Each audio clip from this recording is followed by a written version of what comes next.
Welcome back to another horror story. শুরু করছি আমাদের আরেকটা ঘটনা। এই ঘটনাটা লিখে পাঠিয়েছে নারায়ণগঞ্জ থেকে একজন মেয়ে, আর সে তার নামটাও প্রকাশ করতে চায় না। তাই ঘটনা বলার সুবিধার্থে আমি আপাতত তাকে আশা নাম ধরে থাকবো। ঘটনাটা শুরু হয় 2021 সালে, অর্থাৎ খুব বেশি দিন আগের ঘটনা না। আশা তখন ইন্টারমিডিয়েটের ছাত্রী। আশারা ছিল 3 ভাই বোন, কিন্তু রাতে ঘুমানোর সময় আশা আলাদা একা একা রুমে ঘুমাতো। আর মোটামুটি 11টা থেকে 12টার মধ্যে সে ঘুমিয়ে যেত। ঘুমের মধ্যে তেমন কোনো ভয়ঙ্কর স্বপ্ন দেখার এক্সপিরিয়েন্স তার কখনোই ছিল না। এক ঘুমেই তার সকাল হয়ে যেত, রাতে তার ঘুম ভাঙতও না। কিন্তু হঠাৎ 2021 সালের মোটামুটি মাঝামাঝি দিকে হঠাৎ আশার প্রতিদিন অদ্ভুত অদ্ভুত স্বপ্ন দেখতে শুরু করে। স্বপ্নে একজন এসে বলতে থাকে মানে তার সামনে খুব বাজে কিছু হবে, তার সামনে খুব ভয়াবহ ঘটনা ঘটবে। কিন্তু আশার ভাই বোনকে আশা বললে তারা এই বিষয়টা একদমই পাত্তা দেয় না। আশা তখন আয়াতুল কুরসিও ঠিকমতো পড়তে পারতো না, তার ধর্মীয় জ্ঞানও খুব একটা বেশি ছিল না। 2022 সালে আশার রোজার আগে আগে হঠাৎ আশা স্বপ্নে দেখে যে ছোটবেলায় আশা যেখানে পড়তো সেই ইনস্টিটিউটে 2 আপু তার সাথে দেখা করতে আসে। এটা স্বপ্ন দেখছে। আশা যখন তাদের দেখে সালাম দেয়, তারা কোনো উত্তর না দিয়ে জোরে আশার গলা চেপে ধরে। স্বপ্নটা দেখার সময় আশার অনেক কষ্ট হচ্ছিল, সে মনে হচ্ছিল সত্যি সত্যি তার গলা কেউ চেপে ধরেছে। কিন্তু এর মাঝেই তার চোখ খুলে যায়, আর সে দেখতে পায় সে নিজের হাতে নিজের গলা চেপে ধরে আছে, আর তার সম্পূর্ণ শরীর একদম ঘেমে ভিজে গেছে। এর পরদিন ঠিক দুপুর 12টায় আশার বোনের মোবাইলে গেম খেলার সময় হঠাৎ আশার ভাই ঘরে ঢুকে হঠাৎ করেই একটা ভয়ঙ্কর রূপ নিয়ে নেয়। কেমন যেন বিকৃত হয়ে যায়, তার চোখ দুটো একদম টক করে লাল হয়ে যায়, মনে হবে যে এখনই চোখ থেকে রক্ত গড়িয়ে পড়বে। আশা তার ভাইয়ের এই অবস্থা দেখে একদম ভয় পেয়ে যায়। আশা তার শরীরের সর্বোচ্চ শক্তি দিয়ে চিৎকার করতে চায়, কিন্তু তার গলা থেকে কোনো আওয়াজই বের হয় না। এক পর্যায়ে আশা তার জ্ঞান হারিয়ে ফেলে। জ্ঞান ফেরার পর আশা বারবার ভাবতে থাকে যে সে কি স্বপ্ন দেখছিল নাকি সত্যি তার সাথে ঘটেছিল, তার ভাই কেন তার সাথে এরকম করবে। পরে সে নিজেকে নিজে বিশ্বাস করাচ্ছিল যে না, হয়তো এটা সম্পূর্ণ স্বপ্নই ছিল, কারণ সে প্রতিদিনই এরকম ভয়ঙ্কর স্বপ্ন দেখে। আর অনেক রাতেই যখন সে শুয়ে থাকতো তখন হঠাৎ আশার শরীর কেমন জানি শক্ত হয়ে যেত, মনে হতো একদম পুরো শরীর একদম এমনভাবে শক্ত হয়েছে যে সে নাড়াতেই পারছে না। এর মাঝে হঠাৎ আরেকদিন রাতে শোয়ার পর আশার শরীর একদম এমন লোহার মতো শক্ত হয়ে যায় যে সে নড়াচড়া করতে পারছিল না। তখন কোনো রকমে ঘাড় ঘুরিয়ে সে দরজার দিকে তাকিয়ে তার নানুকে দেখতে পায় যে সে বিকট শব্দ করে একদম কেমন অঙ্গভঙ্গি করে হাসছে। পরদিন সকালে আশা তার মাকে জিজ্ঞাসা করে যে তার নানি আসলে এসেছিল কিনা। আশার মা বলে যে তার নানু তো এখন হাসপাতালে আছে, সে আসার আসলে কোনো সম্ভাবনাই নেই। এটা শুনে আশা বেশ ভয় পেয়ে যায়, কারণ অনেক দিন যাবত তার সাথে এই ধরনের উল্টাপাল্টা ঘটছে, আর এটা ক্রমান্বয়ে বাড়তির দিকেই আছে। আশার তখন এটা তার বোনের সাথে শেয়ার করে, কিন্তু তখনও তারা কেউ তাদের এই ঘটনা পাত্তা দিচ্ছিল না। এরপর আবার রমজানের শেষ মাসে অথবা শেষ 10 দিনের দিকে, মাসের শেষের দিকে একদম যখন শেষ 10 দিন থাকে, তখন এমন একটা সময় আশা সেহরি খেয়ে ঘুমিয়েছিল। হঠাৎ করে আশার আম্মু এসে আশাকে ঘুম থেকে ডেকে তোলে আর বলে যে ওঠো, বাজারে যেতে হবে, আমার সাথে তুমি বাজারে যাবে। আশা ঘুম থেকে উঠে ফ্রেশ হয়, ফ্রেশ হয়ে তার মায়ের রুমে গিয়ে দেখে তার মা গভীরভাবে ঘুমিয়ে আছে। আশা তার মাকে তখন ডাক দিয়ে বলে যে চলো বাজারে না যাবে বললে, তখন বলে যে সে তো ঘুম থেকে উঠেই নি, সে কখন আবার তাকে ডাক দিল।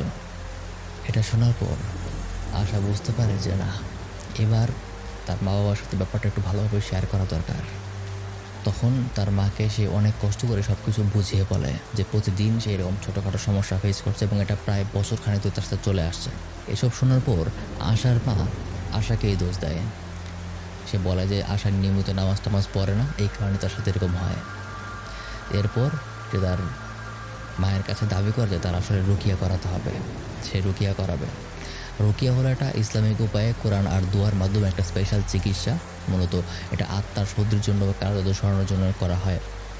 তো আশা সেই রুকিয়া করানোর দাবি করে।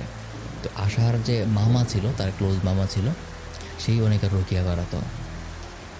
যে আশার মামার সাথে তখন আশার মা যোগাযোগ করে যে তোর ভাগ্নি রুকিয়া করাতে চায়, তার এই সমস্যা হচ্ছে, তো কি বলিস। আশার মামা শুরুতে আশাকে রুকিয়া করাতে রাজি হচ্ছিল না, পরে আশা অনেক জোরাজুরি করার পরে ফাইনালি তার মামা রাজি হয়। কারণ রোকেয়া করানো তো অনেক এমন কিছু রিচুয়াল করতে হয় যা আসলে অনেক কষ্টকর। সব কিছু একদম খুব স্বাভাবিক না যে দোয়া পরে ফু দিলে এরকম না।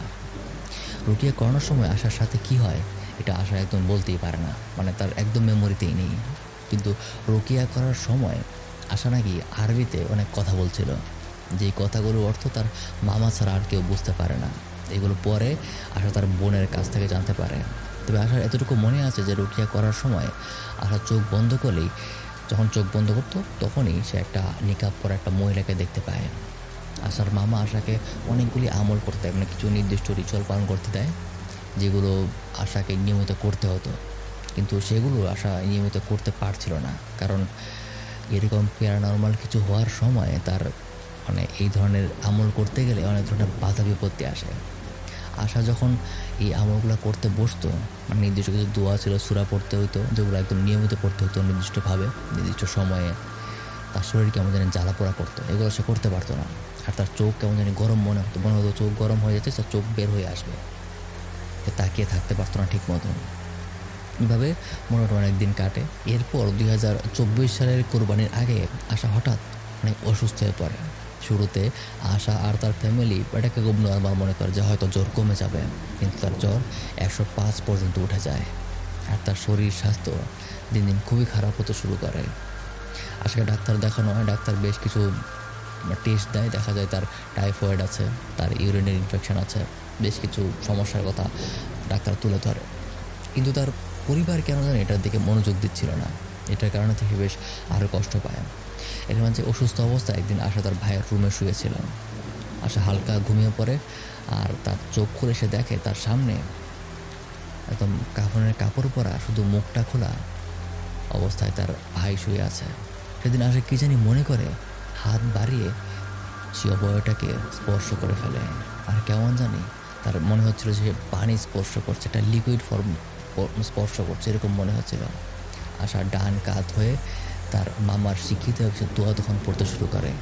এরপর আবার উল্টা দিকে ফিরে দেখে সে অবয়বটা হাওয়ায় মিলিয়ে গেছে। এভাবেই আশার সাথে প্রতিদিন একটার পর একটা প্যারানর্মাল ঘটনা ঘটতেই থাকে। আর আশাও তার মামার শিখিয়ে দেওয়া নিয়ম মতোই সে দোয়া সূরাগুলো পড়তে থাকে। যখন সে দোয়া সূরা পড়তো তখন কেউ তার চুল টেনে ধরতো, এমনকি তার গালে সে ফিল করতো যে কেউ চর মারছে, এমনকি তার মুখ মনে হচ্ছিল কেউ চেপে ধরছে। কিন্তু তারপরও সেটা কন্টিনিউ করে। অবশেষে 2025 সালে আশাকে আবার রুকিয়া করানো হয়। তখন বলা হয় যে আশা আসলে জিনগ্রস্ত।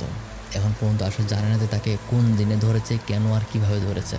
তবে রুকিয়া করার পর, সেকেন্ড টাইম রুকিয়া করার পর আশা এখন পর্যন্ত কোনো সমস্যা হয়নি। এখন পর্যন্ত সে ঠিকঠাকই আছে। আর এইখানেই আমাদের এই বোনাস ঘটনাটা শেষ হয়ে যায়। তো আপনার কাছে কোনো ঘটনা থাকলে, যে ঘটনাটা আপনি শেয়ার করতে চান, ঘটনাটা আমাদেরকে ইমেল করতে পারেন এই নিচে লেখা ইমেইলে। আর দেখা হবে পরবর্তীতে আবার নতুন কোনো ঘটনা নিয়ে। ততদিন পর্যন্ত ভালো থাকবেন। আল্লাহ হাফেজ। ওয়েলকাম।